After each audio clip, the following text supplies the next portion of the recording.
Hi folks, I thought I'd share my process for making these half-thrown, half-hand-built mug butt mugs. This is what it looks like after it's fired, and that's the mug butt itself, and it all starts with the mug butt. So I make a bowl shape with a big thick bottom on it and then carve a foot into it and then stamp my logo. So the logo is raised, so I have to have a special stamp made, one that basically stamps backwards. If I'm stamping into wet clay, I use a stamp that faces the other direction. So this is the brass stamp. And it's not the correct direction if you're stamping into wet clay, obviously, but that's how I impress that into the bottom of the butt mold.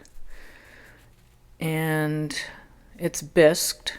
Bisque works great as a mold. That's my favorite one. It's the only one I use. I had to put stars all over it.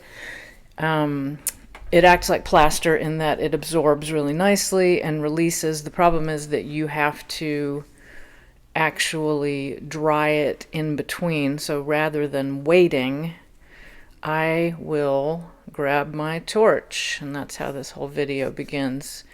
Between each molded bottom, I dry the moisture out of it and heat it up really well. It gets quite hot. You'll see me sort of test it before I touch it and move it off to the side. But by the time I have made the components that are going to be pressed in there, it's warm and it just really dries the clay nicely very quickly. So first I make the part that is going to be, it's a 1/4 inch thick. That's the part that's going to form the base of the mug.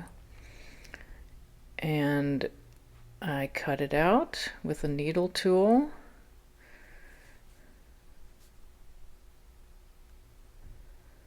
And after it's cut out, I will set it aside, and then I will press the actual foot and the logo portion into the base, which is still nice and warm.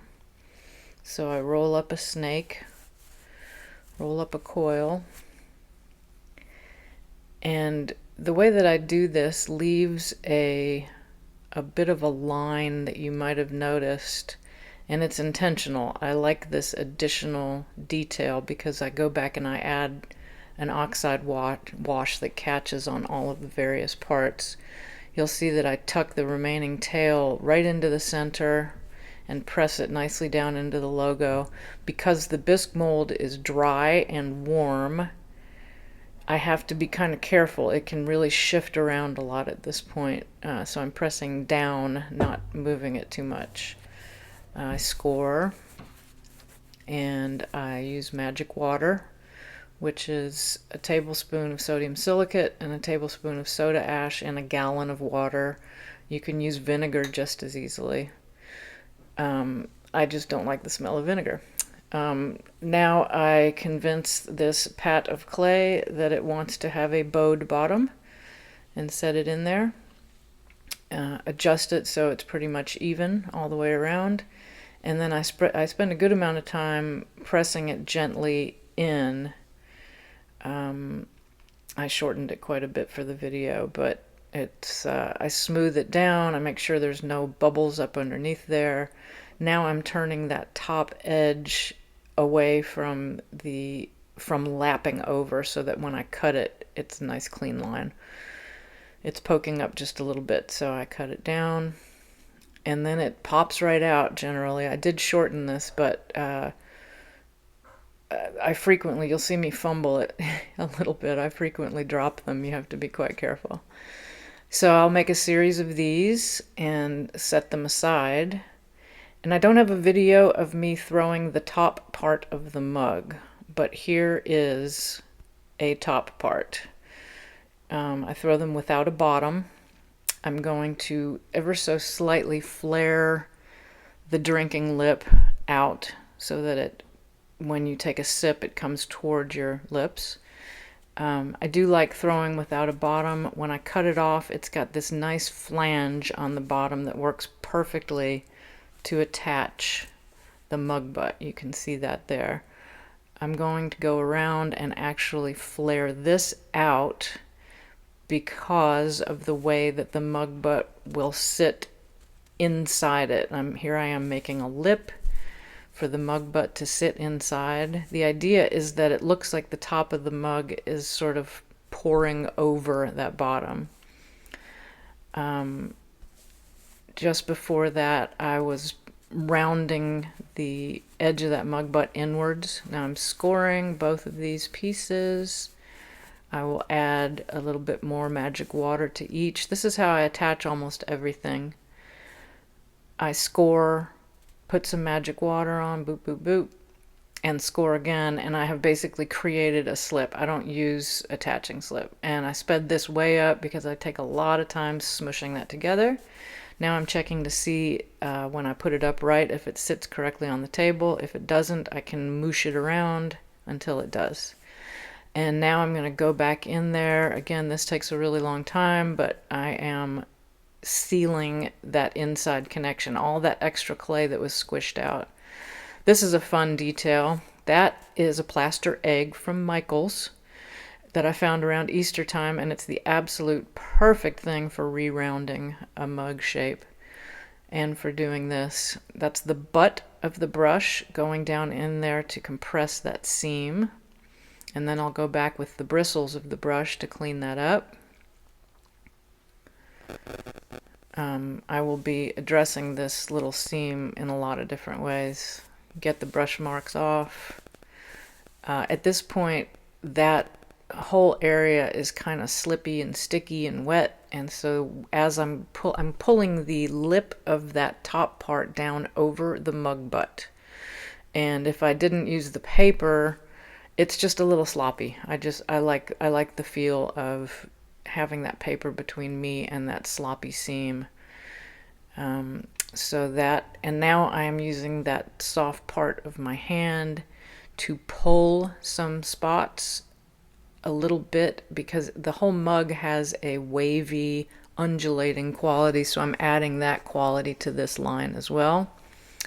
And now I'll go back in for a final little finesse here, to make it, to give it that sense of separation from the bottom piece.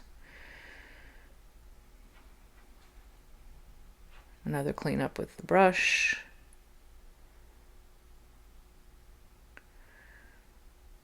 And then I'll check it to make sure it's sitting properly one more time.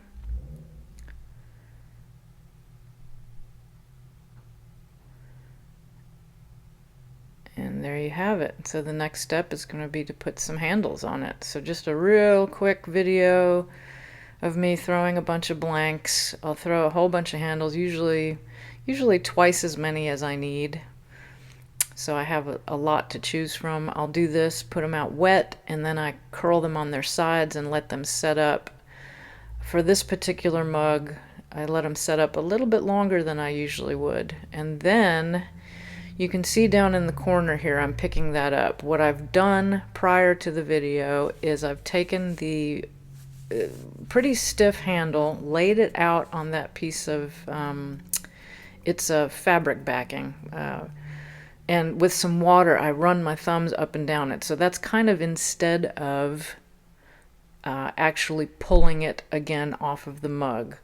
I take that stiff handle, I reactivate it with my thumbs on both sides on that piece of sizing or whatever you call that. And then here I am getting it attached at the base.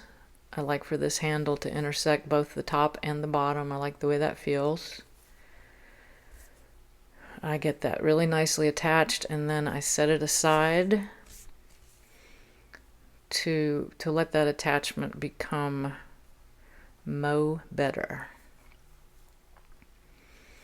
And then I'm going to come back and speed it way up to show you this crazy little wiggly handle technique that I do. So this handle is ready to go here. and I already know that I have it the length I want. That's a real feel thing. I've gotten to the point where I just kind of can tell.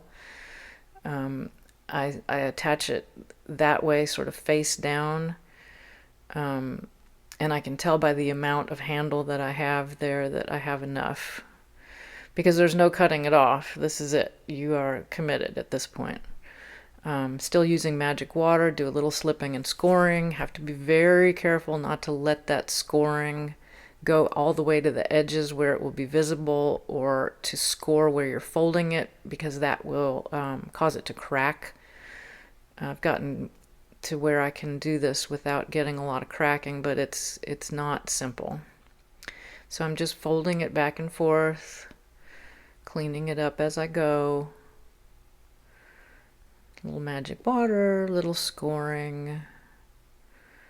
And then this part, I do have to be careful as I stretch it towards that finish line.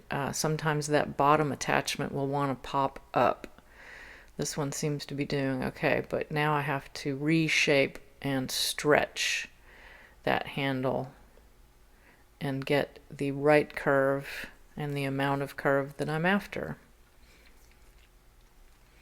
Cleaning up all of the spooge. I'm going to do that at the bottom. You can see the little line now on the bottom of that I was talking about when I press into the mold. Tidying, tidying, tidying. I will dry this in a damp box. Thank you so much for watching. My feelings won't be hurt if you like and share.